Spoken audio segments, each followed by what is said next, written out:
ان انبیاء کی صداقت کے لیے اللہ نے ان کو معجزات دیے. سمجھتے ہیں جی؟ معجزات دیے. اللہ نے موسیٰ علیہ السلام کو معجزہ دیا. پیارے بھائی ادھر توجہ کریں، میں یہی کہہ رہا ہوں، زیادہ لمبی گفتگو نہیں کریں گا، تھوڑی سی کروں گا، مگر آپ توجہ سے سن لیں. موسیٰ علیہ السلام کو معجزہ دیے کہ آپ اپنی لاٹھی کو زمین پر پھینکتے تو وہ سانپ بن جاتا.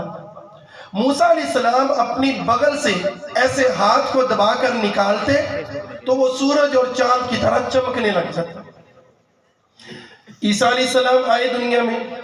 عیسیٰ علیہ السلام کو اللہ نے معجزات دیے کہ عیسیٰ علیہ السلام ایسے مٹی کا پرندہ بناتے، اس میں پھونک مارتے، وہ زندہ ہو کر اڑ جاتا.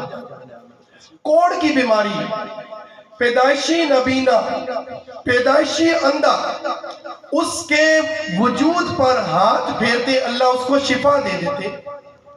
اللہ اس کو شفا دے دیتے.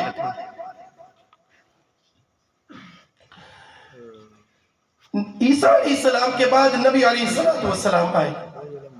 آپ کو نبی علیہ السلام کے معجزات بہت یاد ہوں گے. نبی صلی اللہ علیہ وسلم کا سب سے بڑا معجزہ وہ قرآن مجید ہے. چاند کو 2 ٹکڑے کرنا چھوٹا معجزہ ہے. آپ کا آسمان دنیا پر جانا، جنت اور جہنم کی سیر کرنا، یہ چھوٹا معجزہ ہے. ان سب معجزات سے بڑا معجزہ وہ قرآن مجید ہے. کیوں؟ یہ معجزات اللہ کیوں دیتے تھے؟ یہ معجزات 2 وجہ سے ملتے تھے، اور بھی وجہ ہیں، میں 2 کا ذکر کرنا چاہتا ہوں. نمبر 1، یہ معجزات ان انبیاء کی سچے ہونے کی دلیل ہوا کرتے تھے. اور نمبر 2، اس دور کا جو سب سے بڑا کفر ہوا کرتا تھا، اس کفر کے یہ جواب ہوا کرتے تھے. آئیے، موسیٰ علیہ السلام کا دور ہے. اس دور میں جو کفر کا سب سے بڑا ہتھیار تھا وہ جادو تھا. آپ کو یاد ہوگا کہ موسیٰ علیہ السلام کے ساتھ فرعون نے جو مقابلہ کیا تھا، کس چیز کے ذریعے کیا تھا؟ جادو کے ذریعے.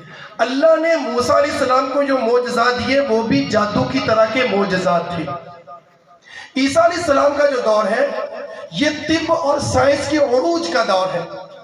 یہ سقراط، یہ بقرات، یہ ارسطو، یہ افلاطون، یہ سارے عیسیٰ علیہ السلام کی پیدائش سے چند سال پہلے پیدا ہوئے، چند سال پہلے اس دنیا کو چھوڑ کر گئے. طب کا بڑا عروج، میڈیکل سائنس کا بڑا عروج، لوگ بڑی بڑی باتیں کرتے، بڑی لمبی لمبی بحثیں کرتے. اللہ نے عیسیٰ علیہ السلام کو معجزات دیے کہ سائنس کی ایسی ترقی کہ آج تک سائنس اتنی ترقی نہیں کر سکی کہ کسی مٹی کے پرندے میں کوئی بندہ پھونک مار کے، روح پھونک کے اس کو زندہ کر سکے. پیدائشی نبینا، جو پیدائشی ہی اندھا پیدا ہوا ہے، میڈیکل سائنس آج تک اتنی ترقی نہیں کر پائی کہ اس کی بینائی اس کو واپس لوٹا سکے. تو گویا انبیاء کو معجزات اللہ اس وجہ سے دیتے تھے کہ اپنے دور کا جو کفر کا سب سے بڑا ہتھیار ہوتا تھا وہ اس کے سامنے شکست کھا جائے. نبی علیہ السلام کا سب سے بڑا معجزہ قرآن ہے. کیوں قرآن ہے؟ اب آئیے، عرب والوں کا سب سے بڑا ہتھیار کیا تھا؟ عرب والوں کو سب سے بڑا فخر کیا تھا؟ سب سے بڑا ناز کیا تھا؟ وہ تھا اپنی فصاحت اور بلاغت پر، اپنی زبان دانی پر، اپنی وسعت الفاظ پر. وہ بیٹھے بیٹھے ایسے اشعار کہتے کہ سامنے والا حیران اور دنگ رہ جاتا. ان کے سالانہ مقابلے ہوا کرتے تھے شعر و شاعری کے، اور جو مقابلے میں جیت جاتا اس کی شعر و شاعری، اس کی تحریر، اس کی نثر وہ بیت اللہ میں آ کر لٹکا دیا کرتے تھے. اللہ نے نبی علیہ السلام کو ان کے اس سب سے بڑے جو کفر کا سب سے بڑا ہتھیار تھا اس کے مقابلے میں جو معجزہ دیا ہے وہ قرآن دیا ہے کہ یہ قرآن ہے، یہ اللہ کا کلام ہے، تم اس کے جیسا کلام لا کر دکھاؤ، تم اس کے جیسا کلام لا کر دکھاؤ. اب ایک مثال کی طرف اشارہ کرتا ہوں. کیا ہوا؟ سورہ کوثر نازل ہوئی. بسم اللہ الرحمن الرحیم. انا اعطیناک الکوثر فصل لربک وانحر ان شانئک هو الابتر. صحابی آئے، اے اللہ کے رسول کچھ ایسا بتائیے میں بیت اللہ میں جا کر لٹکا آؤں، سارے کفر کی بڑی بڑی تحریریں، بڑے بڑے شعر و اشعار ان کے اس کے سامنے شکست کھا جائیں. نبی علیہ الصلوۃ والسلام نے کہا یہ 3 آیات کی 1.5 لائن کی سورہ کوثر جا کر لٹکا آؤ۔ صحابی گئے بیت اللہ میں جا کر سورہ کوثر لٹکا آئے۔ جو آ کر دیکھتا یہ کیسے بنی ہے، یہ کس نے بنائی ہے، اس کا معنی مفہوم کتنا اہم ہے، اس کے الفاظ کتنے اہم ہیں، وہ حیران اور پریشان رہ کر بے اختیار ان کے منہ سے نکل جاتا کہ یہ کلام کسی انسان کا کلام نہیں ہے، یہ کلام کسی انسان کا کلام نہیں ہے۔ ہمارے سارے کلام اتنے لٹکے ہوئے، اتنے زبردست اشعار لٹکے ہوئے۔ آج بھی جب مدارس میں وہ اشعار پڑھتے ہیں، وہ تحریریں پڑھتے ہیں، تو ہمیں ان کو سمجھنا، ان کو حل کرنا بڑا مشکل ہو جاتا ہے۔ یہاں پڑھنے والے ماشاءاللہ بیٹھے ہیں، مقامات حریریہ کتابیں ہمارے نصاب میں پڑھائی جاتی ہے جو اس دور کی لکھی ہوئی ہے۔ ہمارے لیے سب سے مشکل ترین سبجیکٹ وہ ہوتا ہے، ہم سے وہ پڑھا نہیں جاتا، اتنی مشکل، لیکن اللہ کا کلام اتنا زبردست کلام۔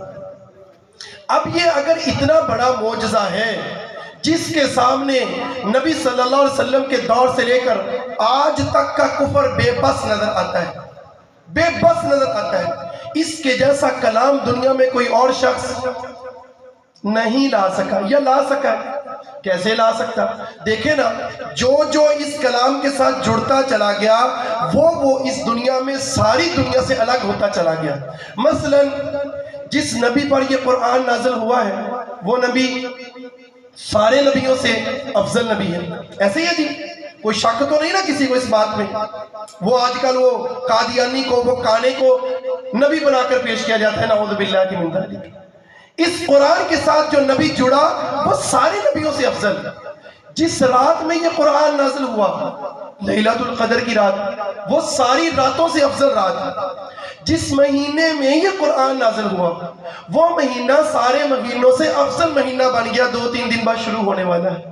اور جن جگہوں پر یہ قرآن نازل ہوا، مکہ میں نازل ہوا، مدینہ میں نازل ہوا، وہ جگہیں دنیا کی تمام جگہوں سے افضل اور اعلیٰ بن گئی۔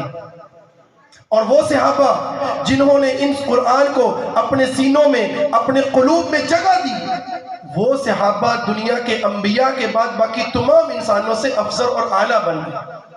اب اگر اس قرآن کی اور بھی بہت کچھ بیان ہو سکتے ہیں، میں اختصار کرنے کی کوشش کر رہا ہوں۔ اس قرآن کی وجہ سے اگر اتنا مقام اور مرتبہ مل رہا ہے کہ جو اس قرآن کے ساتھ جڑتا چلا جاتا ہے وہ اس دنیا میں ممتاز ہوتا چلا جاتا ہے۔ چلیں تھوڑا سا اور اشارہ کر دوں، دیکھیں مصلی رسول پر کون کھڑا ہو سکتا ہے؟ جس کے سینے میں یہ قرآن موجود ہے۔ آپ کتنے ہی پڑھے ہیں، کتنا ہی مقام ہے آپ کا دنیا میں، کتنا ہی نام ہے آپ کا دنیا میں، مصلی رسول پر وہی شخص کھڑا ہو سکتا ہے جس کا تعلق قرآن مجید کے ساتھ موجود ہے۔ اور قیامت والے دن اور قبر میں، حشر میں، پھر جنت میں، اللہ اللہ، اس حافظ قرآن کے لیے اللہ نے بڑے مقام اور مرتبے رکھے۔ صرف اسی کے لیے نہیں، اس کے والدین کے لیے اللہ تبارک و تعالیٰ نے بڑے مقام اور مرتبے رکھے ہوئے۔ کیوں؟ آخر کیا ہے ایسا؟ اور کیا یہ سب اتنی آسانی سے مل جائے گا؟ اتنی لمبی چوڑی فضیلتیں، ایک حرف پڑھنے پر 10 نیکیاں۔ اللہ نے قرآن مجید کی جو آیت مبارکہ میں نے آپ کے سامنے تلاوت کی، اللہ تبارک و تعالی اس میں فرماتے ہیں الذین آتیناہم الکتاب یتلونہ حق تلاوتہ، وہ لوگ جو قرآن مجید کی تلاوت کرتے ہیں، صرف تلاوت نہیں بلکہ حق تلاوتہ، اس کی تلاوت کا حق ادا کرتے ہیں۔ اولئک یؤمنون بہ، یہ وہ لوگ ہیں جو حقیقت میں مومن ہیں۔ اس کے الٹ کیا بنے گا کہ وہ لوگ جو قرآن مجید کی تلاوت کرتے ہی نہیں، یا وہ لوگ جو قرآن مجید کی تلاوت تو کرتے ہیں مگر اس کی تلاوت کا حق ادا نہیں کرتے، کیا وہ بھی مومن ہیں؟ کیا وہ بھی صحیح معنوں میں مومن ہیں؟ نہیں۔ الذین آتیناہم الکتاب یتلونہ حق تلاوتی اولئک یؤمنون بہ ومن یکفر بہ، جو بندہ بھی اس کے ساتھ کفر کرے گا، کفر کا مطلب، ایک تو کفر کا مطلب وہ اللہ کو نام ماننا، اللہ کے رسول کی رسالت کا انکار کرنا، وہ کفر ہے، یہود و نصارہ کو ہم کافر کہتے ہیں۔ ایک کفر کا مطلب ہے جو بھی اس کا انکار کرے گا، اور تیسرا کفر کا مطلب ہے جو بھی اس کی نہ قدری کرے گا نہ شکری کرے گا۔ اللہ نے اتنا اعلیٰ معجزہ دیا، اتنا اعلیٰ معجزہ دیا کہ قیامت تک کوئی شخص اس کے مقابلے میں کتاب نہیں لا سکتا۔ اب اس کتاب کی تلاوت کی کوئی بندہ حق ادا نہیں کرے گا تو وہ بندہ صحیح معنوں میں مومن کہلانے کا حقدار نہیں ہے۔ یہ میں نہیں کہہ رہا، اگر یہ میری بات ہے تو اس کو پھینک دے، دیوار کے ساتھ مارے۔ میں آپ کے سامنے قرآن مجید کی آیت مبارکہ کا ترجمہ کر رہا ہوں، پھر سے سن لیں۔ الذین، پہلے پارے میں آئے تھے سورہ بقرہ میں، الذین آتیناہم الکتاب، وہ لوگ جن کو ہم نے کتاب دی ہے، اور وہ کون ہیں؟ وہ ہم ہیں۔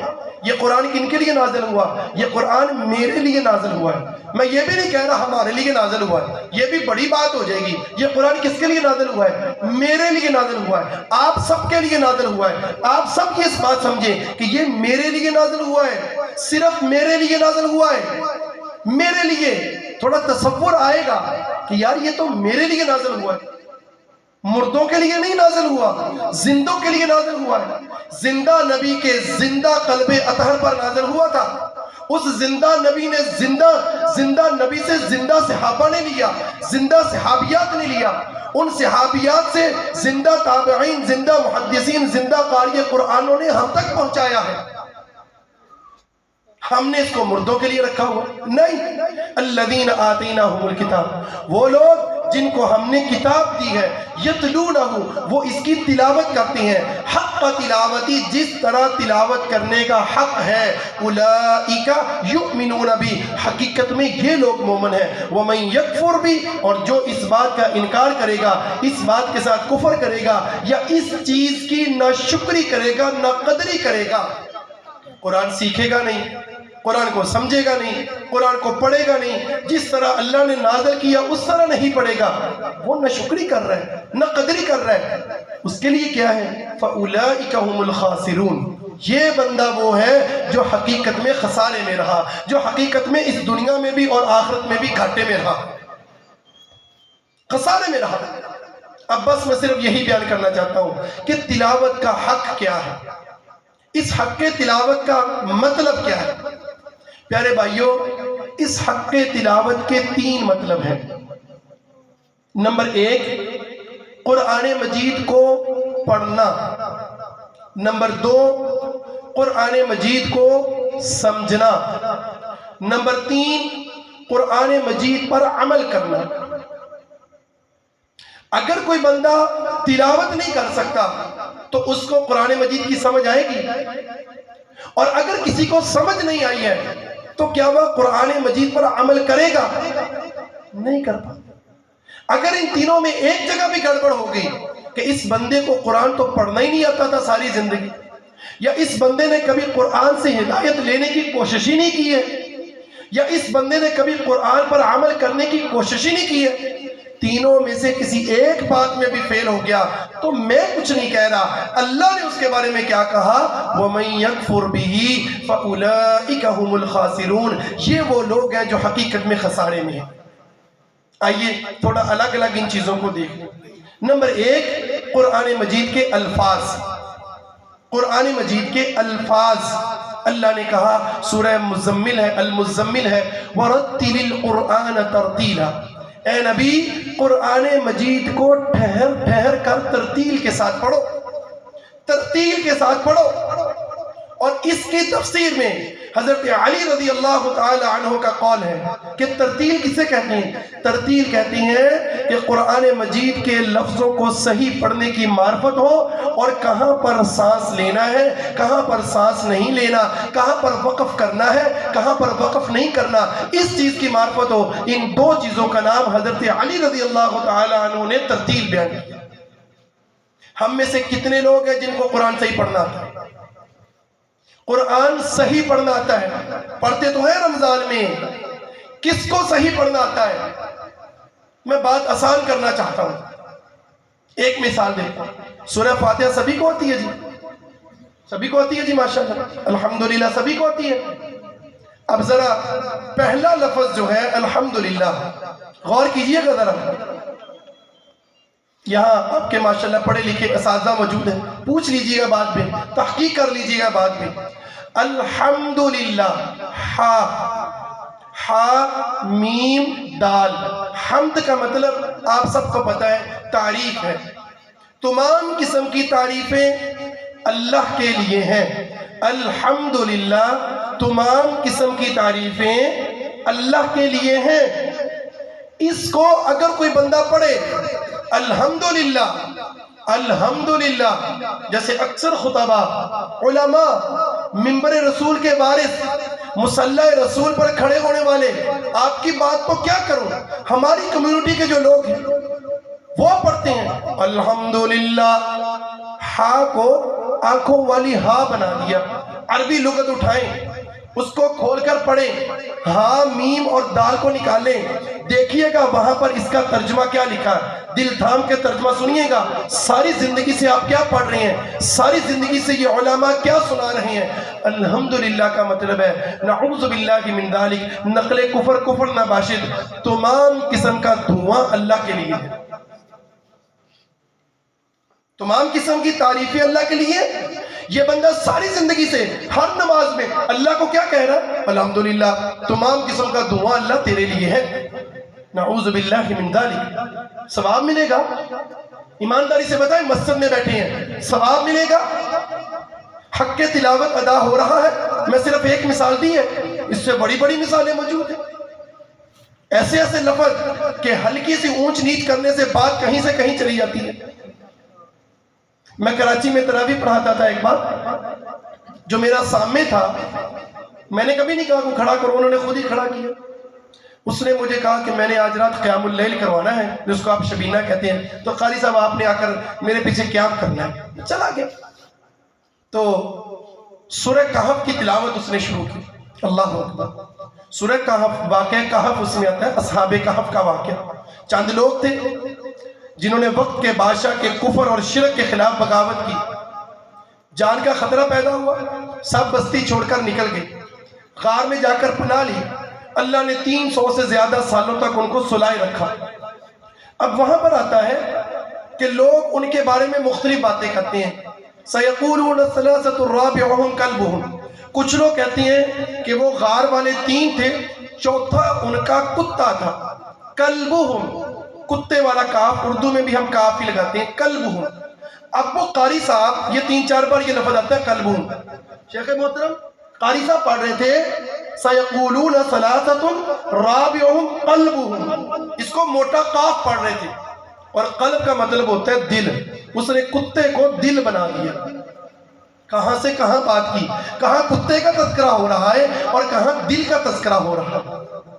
اب آپ اپنا تصور کریں، پیارے بھائیوں، میرا یہ بڑا ذوق ہے، بڑا شوق ہے، میں ہر بابے کو، اپنی ماں کو بھی، اپنے باپ کو بھی، یہ بڑے قرہ ہیں، پڑھ جاتے ہیں، کبھی اپنے باپ کا چیک نہیں کرتے قرآن، کبھی اپنی ماں کا قرآن چیک نہیں کرتے، پورے گاؤں کو قرآن پڑھا دیتے ہیں، اپنے گھر میں کبھی اپنی بہن کا قرآن نہیں سنتے کہ اس کو بھی آتا یا نہیں آتا۔ مجھے بچپن سے شوق ہے، میں نے الحمدللہ اپنے والد کا بھی ٹھیک کروایا، اپنی ماں کا بھی کافی حد تک ٹھیک کروانے کی کوشش کی، اپنے بھائیوں کا بھی کروایا۔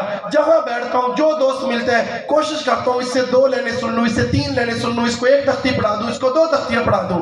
میں نے تو آج تک کوئی بندہ نہیں دیکھا آپ کی عمر کا ہو، یہ جوان جو بیٹھے ہیں، یہ بزرگ جو بیٹھے ہیں، آپ کی عمر میں نے کوئی بندہ نہیں دیکھا ہے جس نے بچپن سے قرآن پڑھا ہوا ہے اور اس کو قرآن صحیح سے پڑھنا آتا ہے۔ میں نے نہیں دیکھا، میں آپ پر الزام نہیں لگا رہا، میں اپنا تجربہ بیان کر رہا ہوں۔ نبی صلی اللہ علیہ وسلم کی حدیث سننے، بات آگے بڑھائیں۔ آپ نے فرمایا رب قارئ، کتنے ہی زیادہ قرآن پڑھنے والے ایسے ہوتے ہیں کہ جب وہ قرآن پڑھ رہے ہوتے ہیں والقرآن یلعن، قرآن ان پر لعنت بھیج رہا ہوتا ہے۔ قرآن کس لیے پڑھتے ہیں آپ؟ کہ مجھے 1 حرف کی 10 نیکیاں ملیں گی۔ رمضان میں پڑھوں گا تو 10 کی بھی 70 بن جائیں گی. پھر اخلاص ہوا، صدقہ ہوا، نماز ہوا، توجہ ہوئی، قرآن کا فہم ہوا. یہ 70 سے 80 سے 100 200 300 400 500 700 تک نیکی اللہ نامہ اعمال میں لکھے گا. لیکن اس کے برعکس اللہ اکبر، اللہ میرے استاد جی کی زندگی دراز کرے، کبھی کبھی چپ کروا لیتے، سمجھانا شروع کر دیتے. پترو تواڈے واسطے اللہ نے انعامات بڑے رکھے نے، پر جے تسی تلاوت دا حق ادا نہ کیتا تواڈے واسطے ٹمب بھی اللہ نے انہیں رکھے نے، لتر بھی اللہ نے انہیں رکھے نے. قرآن پڑھنے پر جتنی نیکیاں ہیں، قرآن کو بگاڑنے پر، قرآن کے لفظ غلط پڑھنے پر، قرآن کو نہ سیکھنے پر. میں تو سادہ سادہ پڑھتا ہوں جی، ایسا قاری پتہ نہیں کیویں کالاندے رہندے نے، پتہ نہیں کتوں کتوں لفظ کھڑتے رہندے نے. ایسا کہنے پر، مذاق اڑانے پر، ایسے جملے زبان سے نکالنے پر، قرآن غلط پڑھنے پر قرآن خود لعنت بھیجتا ہے. تجھ پر لعنت ہو، تجھ پر اللہ کی پھٹکار ہو، تو اللہ کی رحمت سے دور ہو جائے. کیا مجھے اس طرح اتارا گیا تھا؟ کیا اللہ نے جبرائیل کو قرآن ایسے سکھایا تھا؟ کیا جبرائیل علیہ السلام نے محمد رسول اللہ صلی اللہ علیہ وسلم کے قلب اطہر پر قرآن اس طرح نازل کیا تھا جس طرح تو پڑھ رہا ہے؟ کیا نبی صلی اللہ علیہ وسلم نے 23 سال کے اندر صحابہ کو قرآن ایسے سکھایا تھا؟ کیا صحابہ نے آگے تابعین کو، انہوں نے ہم تک قرآن ایسے پہنچایا؟ نہیں. عبداللہ بن مسعود رضی اللہ تعالیٰ عنہ کوفے کی مسجد میں موجود ہے. پاس بیٹھا ایک شخص پڑھتا ہے انما الصدقات للفقراء والمساکین. دیکھا فوراً چونک گئے، کیا کر رہے ہو؟ ہمیں نبی صلی اللہ علیہ وسلم نے ایسے نہیں پڑھایا. ہمیں نبی صلی اللہ علیہ وسلم نے للفقراء مد کے ساتھ پڑھایا. اگر تو نے قرآن پڑھنا ہے تو اس کو مد کے ساتھ پڑھ. یہاں کسی کو کہو کہتا میں تو سادہ سادہ پڑھتا ہوں، میں تو سادہ سادہ پڑھتا ہوں، نعوذ باللہ من ذالک. ایک اور مثال دے دو. سب اذان دیتے ہیں، ابھی ذرا فجر کی اذان چیک کیجئے گا. مجھے نہیں پتا، میں کسی پر الزام نہیں لگا رہا، مجھے تو پتہ ہی نہیں کون یہاں اذان دیتا ہے. میں تو جو سنتا ہوں وہ اذانیں کڑتا رہتا ہوں. کبھی کبھی بگا کر مرسل پہنچ بھی جاتا ہوں کسی مسجد میں. او بابا جی تسی اذان چ لفظ، اور تو کتوں آ گیا؟ تو کل دا بال ہے، سانو فلاں فلاں مولوی ایتھے پڑھا کے انہوں نے کدے نہیں ٹوکیا. نعوذ باللہ. مشرکین مکہ یہی تو کہتے تھے. تو کہاں سے آ گیا؟ ہمارے باپ دادا غلط تھے، ہمارے باپ دادا جہنم میں چلے گئے، تو نیا دین لے کر آ گیا، تو نیا قرآن لے کر آ گیا. پھر میرے میں، میرے اس بزرگ میں، میرے اس دادا جی میں، میرے اس بابا جی میں، میرے اس اسلامی بھائی میں اور ان مکہ کے مشرکوں میں فرق ہی کیا ہے؟ اگر انہوں نے بھی اسی طرح زبان درازی کرنی ہے، کوئی ان کی اصلاح کرے. کیا پڑھتے ہیں؟ اشہد ان محمد رسول اللہ. توجہ کیجیے گا اس کا ترجمہ کیا بن رہا ہے. انا کا مطلب ہے میں گواہی دیتا ہوں، انا بے شک، محمد صلی اللہ علیہ وسلم عبدہ و رسولہ اس کے بندے اور اس کے رسول ہیں. اگر اس لفظ کو لمبا کر دیں، قاری تنویر صاحب بیٹھے ہیں یہاں پر، شیخ محترم بیٹھے ہیں یہاں پر، انا شیخ جامعہ حنفیہ سے ماشاءاللہ فاضل ہے. انا کا مطلب ہے بے شک ہم، بے شک ہم، جیسے میں نے سورہ کوثر پڑھی انا اعطیناک الکوثر، بے شک ہم نے، اے نبی بے شک ہم نے تجھے کوثر عطا کیا، وہ جو جنت میں نہر ہے، ہم نے تجھے کوثر عطا کیا. تو نون زبر الف نا کا مطلب ہے ہم. اب ذرا ترجمہ سنیں. اشہدو میں گواہی دیتا ہوں، انا بے شک ہم، محمد ہیں، عبدہ اس کے بندے ہیں، ورسولہ اس کے رسول ہیں. یہ بندہ ہر نماز میں اپنی نبوت کا، اپنی رسالت کا اقرار کر رہا ہے. یہاں تو قادیانیوں کو تم گالیاں دیتے ہو، قادیانیوں پر لعنت بھیجتے ہو، اس گندے کانے پر لعنت بھیجتے ہو. تو اس مؤذن کے بارے میں کیا کہو گے جس کو کبھی توفیق نہیں ملی کہ کسی شیخ سے، کسی عالم سے کوئی بچہ حفظ کر کے آ گیا ہے، صحیح اذان سیکھ کے آ گیا ہے، اسے کہے پتر ادھر آ، تو پڑھ کے آیا ماں، اسی نہیں پڑھے آیا، اب میری ایک بار اذان تے سن، اے پتر ادھر آ، اب میری ایک بار اقامت سے سن لا. یہ قد قامت الصلاۃ، قد قامت الصلاۃ بنائی ذرا ترجمہ بیٹھ کر، کیا بننا بھی اقامت ہوئی ہے. قد قامت الصلاۃ اس کے آخر میں گولتا ہے، وہ کہاں گئی؟ وہ تو پڑھی نہیں. ترجمہ کیا بنے گا؟ صلاۃ تو کوئی لفظ ہی نہیں ہے. اتنا سیدھا معاملہ نہیں ہے. بڑی نعمتیں، بڑے انعامات، بڑا اجر، بڑا ثواب، ٹمب بھی ہم نہیں نے. میں نے اس لیے سب سے پہلے آپ کے سامنے حدیث رکھی ہے. سب سے پہلے جہنم میں کون جائے گا جی؟ یاد ہے کچھ؟ کتنے لوگ جائیں گے؟ 3. کون کون سے بتائیں شاباش؟ شہید، دوسرا سخی، تیسرا عالم. شہید کا درجہ کیا ہے؟ اینو مردہ نہ کہو، ادھر آ، تو نے میری خاطر گردن کٹوائی تھی، مانگ کیا مانگنا چاہتا ہے؟ قیامت والے دن سب لوگوں کو چھوڑ کر اللہ شہید سے پوچھے گا مانگ کیا مانگنا چاہتا ہے؟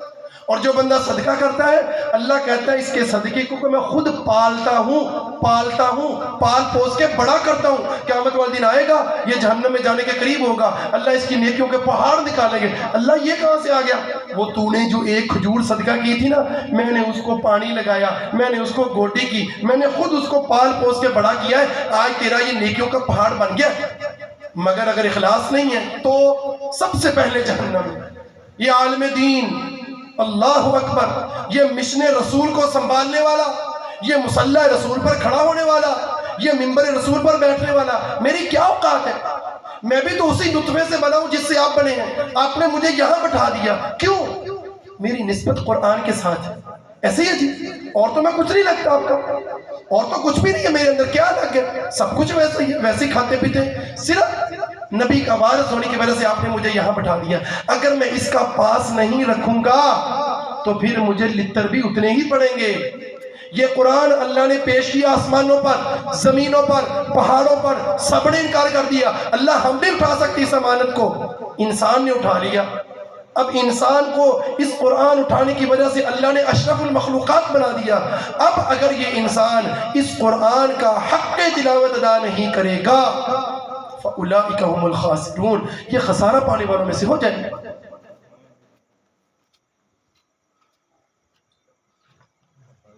میں آپ کا چھوٹا بھائی، بزرگوں کے بیٹوں جیسا ہوں، میں آپ کی منت کرتا ہوں اور یہاں موجود قاری صاحب کی بھی منت کر کے کہتا ہوں کل صبح نورانی قاعدے کی کلاس شروع کریں، قرآن کی نہیں، نورانی قاعدے کی.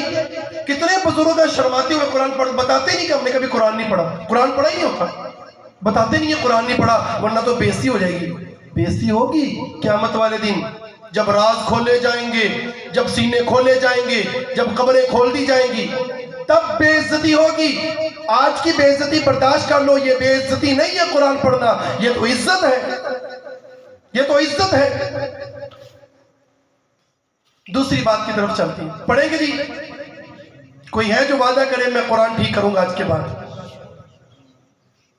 بس باقیوں کو ضرورت نہیں.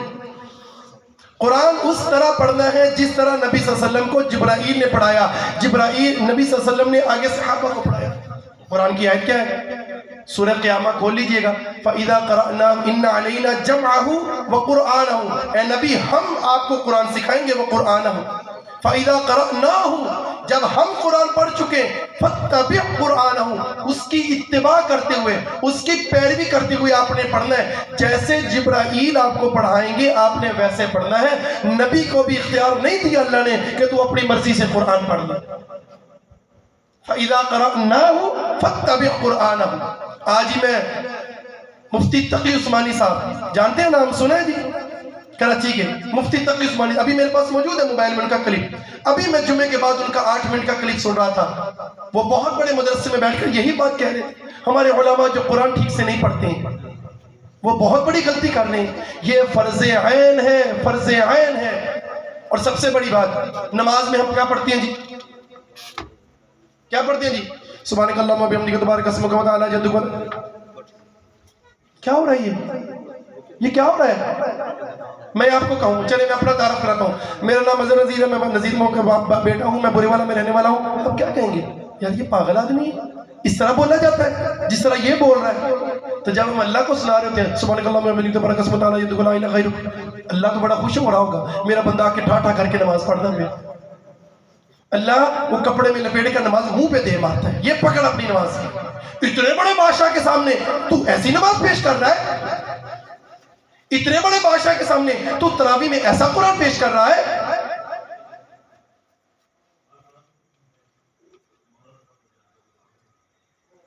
کیا لکھا جی؟ مجھے ویسے بتا دیں، کوئی بات نہیں، تقریر لکھیں، ٹھیک ہے انشاءاللہ. آخری 2 باتیں بھائیوں. اب قرآن سیکھنا ہے، سیکھنے بعد اس کو دوسرا تلاوت کا حق کیا ہے کہ اس کو سمجھنا بھی ہے. کہ اس کے اندر لکھا کیا ہے. دنیا کی کوئی کتاب آپ جانتے ہو جس کو بغیر سمجھ کے پڑھا جاتا ہے؟ کوئی جانتے ہیں نام تو مجھے بتا دیں. کبھی کوئی بندہ اخبار پڑھ رہا ہو, آپ پوچھا بھائی کیا پڑھ رہے ہو؟ اخبار پڑھ رہا ہوں. کیا لکھا ہے اس میں؟ نہیں مجھے نہیں پتا اس میں کیا لکھا ہے. کہے گا یار تو پاگل ہے یا مجھے پاگل سمجھ رہا ہے؟ یہ کیسے, تو پڑھ تو رہا ہے, تجھے پتا نہیں کیسے پڑھ رہا ہے. ایک قرآن ہے مظلوم کتاب جس کو ہم نے رکھا ہوا ہے کہ بس پڑھ کے جان چھڑاؤ, اندر کی لکھا سانوں کوئی ضرورت نہیں. نہیں, حق تلاوت میں سے دوسری چیز ہے کہ مجھے پتا ہو کہ یہ قرآن مجھے کیا کہہ رہا ہے. نبی صلی اللہ علیہ وسلم قرآن پڑھتے, آپ ہر آیت پر رکتے. اگر رحمت کی آیت ہوتی اللہ سے رحمت کا سوال کرتے, اگر عذاب کی آیت آتی اللہ سے عذاب سے پناہ مانگتے. آپ روتے اتنا روتے, صحابہ کہتے ہیں کہ جیسے ہنڈیاں ابل رہی ہوتی ہے, نبی صلی اللہ علیہ وسلم کا سینہ ایسے ابلتا تھا. کیسے ہوگا ایسے؟ جب قرآن کی سمجھ آئے گی کہ اللہ نے فلاں قوم پر کون سا عذاب دیا, فلاں قوم پر کون سا عذاب دیا, اس میں تو اس عمل کا تذکرہ ہے, میرے اندر یہ خامی پائی جا رہی ہے. قرآن کی جب سمجھ آئے گی تب. اور اللہ نے تو قرآن نازل کیا ہے سمجھنے کے لیے اور عمل کرنے کے لیے, تلاوت کے لیے نازل نہیں کیا. تلاوت تو بونس ہے, بونس. اللہ نے تورات نازل کی, زبور نازل کی, انجیل نازل کی کہ اس کے مطابق اپنی زندگی گزارو. ایسے ہی اللہ نے قرآن نازل کیا. کیا پچھلی کتابیں ختم, اس کے مطابق تم نے زندگی گزارنی ہے. پچھلی کتابوں کا اور اس کتابوں کا فرق یہ ہے کہ اس کے پڑھنے پر بھی ثواب ملے گا, ان کے پڑھنے پر ثواب نہیں ملے گا. یہ تو بہت بڑی سعادت ہے. ہم نے جو اصل تھا اس کو نقل بنا دیا, جو نقل تھا اس کو اصل بنا لیا. قرآن اصل میں سمجھنے کے لیے پھر اس پر عمل کرنے کے لیے اترا ہے. یہ دونوں ضروری ہیں, ان کی الگ سے اہمیت ہے. بات لمبی, تقریر مختصر کرنے کا کہا جا رہا ہے, تو پیارے بھائیوں دوبارہ آیت کا میں ترجمہ کر دیتا ہوں. پہلے بارے میں سورہ بقرہ کی آیت مبارکہ ہے, الذین, وہ لوگ, آتیناہم الکتاب, جن کو ہم نے کتاب دی ہے, یتلونہ حق تلاوتی, وہ تلاوت کرتے ہیں جس طرح تلاوت کرنے کا حق ہے. حق کے تلاوت کتنے ہیں؟ 3. نمبر 1 قرآن کو صحیح پڑھنا, نمبر 2 قرآن کو سمجھنا, نمبر 3 پھر اس قرآن پر عمل کرنا. میری خوشیاں میری غمیاں اس قرآن کے مطابق ہو جائیں. یہ وہ لوگ ہیں اولئک یؤمنون بھی, جو حقیقی معنوں میں ایمان والے ہیں. ومن یکفر بھی, جو اس کے ساتھ کفر کرے گا, جو اس کی ناقدری کرے گا, جو اس کی ناشکری کرے گا, فاولئک هم الخاسرون, یہ لوگ دنیا میں بھی خسارے میں رہیں گے, آخرت میں بھی خسارے میں رہیں گے. وہ صحابہ تھے جنہوں نے اس قرآن کی قدر کی, حق کے تلاوت کو ادا کیا. دنیا ان کے قدموں میں اللہ نے ڈھیر کر دی. ایک ہم ہیں, اربوں خربوں میں مسلمان ہیں, قرآن ہمارے پاس موجود ہے, تلاوت ہم کرتے ہیں, نمازیں ہم پڑھتے ہیں, صدقہ و خیرات ہم کرتے ہیں, حج ہم کرتے ہیں, لیکن پوری دنیا کے اندر ذلیل بھی ہم ہو رہے ہیں. کون سا ملک ہے جہاں پر کفر مسلمانوں کو نہیں مار رہا؟ ہم خسارے میں ہیں, اور اگر جیسے ہی چلتا رہا تو قیامت والے دن بھی ہم خسارے میں رہیں گے. میں مبارکباد پیش کرتا ہوں جنہوں نے بچیوں کے لیے مدرسے کی ابتدا کی ہے. اللہ کرے واقعی صحیح معنوں میں یہ قرآن کی درسگاہ بن جائے. قرآن اگر لڑکا قرآن سیکھتا ہے, کہا جاتا ہے اگر لڑکا دیندار بنتا ہے تو دین گھر کی دہلیز تک پہنچتا ہے, اور اگر ایک لڑکی دیندار بن جائے تو قرآن دین جو ہے وہ نسلوں میں جاتا ہے. اللہ تبارک و تعالی ہماری نسلوں کی بھی حفاظت فرمائے. وآخر دعوانا ان الحمدللہ رب العالمین. اگر کچھ صحیح کہا ہے تو وہ اللہ کی طرف سے ہے, اگر کچھ غلط کہا ہے تو وہ میرے اور شیطان کی طرف سے ہے. اللہ مجھے معاف فرمائے. وآخر دعوانا ان الحمدللہ رب العالمین.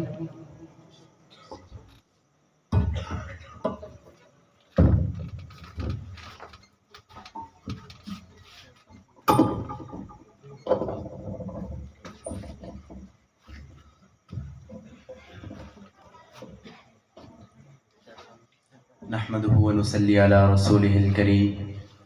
أما بعد فأعوذ بالله من الشيطان الرجيم. بسم الله الرحمن الرحيم. وما